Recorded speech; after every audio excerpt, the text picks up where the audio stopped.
Hello and welcome back to Coffee with Jaran powered by ভারতের জনপ্রিয় YouTuber Ajay নাগর, যিনি carry মিনাটি নামে বিশ্বজুড়ে পরিচিত, তার বিরুদ্ধে এবার কড়া অবস্থান নিয়েছেন বলিউডের প্রভাবশালী নির্মাতা করণ জোহর। করণের অভিযোগ, অজয় তার ভিডিও কন্টেন্টের মাধ্যমে পরিকল্পিতভাবে তার ভাবমূর্তি ক্ষুণ্ণ করার চেষ্টা করছেন। বিষয়টি শেষ পর্যন্ত আদালত পর্যন্ত গড়িয়েছে। অজয় নগরের কফি উইথ জালান সিরিজ ঘিরে মূল বিতর্কের সূত্রপাত।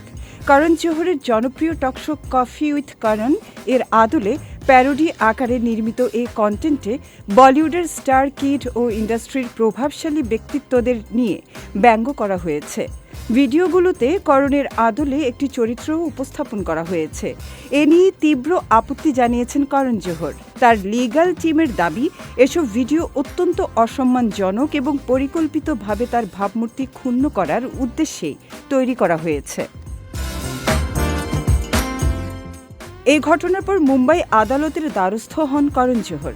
আদালত তার পক্ষে অন্তর্বর্তীকালীন নিষেধাজ্ঞা জারি করেছে। নির্দেশ অনুযায়ী ক্যারি মিনাটি, মেটা ও সংশ্লিষ্ট প্ল্যাটফর্মগুলো করণের বিরুদ্ধে কোনো আপত্তিকর বা মানহানিকর কন্টেন্ট প্রকাশ বা প্রচার করতে পারবে না। আদালতের এই পদক্ষেপ নিয়ে ক্যারি মিনাটি বা তার টিমের পক্ষ থেকে এখন পর্যন্ত কোনো আনুষ্ঠানিক প্রতিক্রিয়া পাওয়া যায়নি।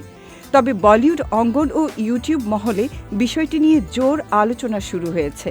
রোস্টিং বা প্যারোডি কন্টেন্ট ঘিরে এতটা কঠোর আইনি পদক্ষেপ নিতে আগে খুব একটা দেখা যায়নি বলেই মনে করছেন অনেকে।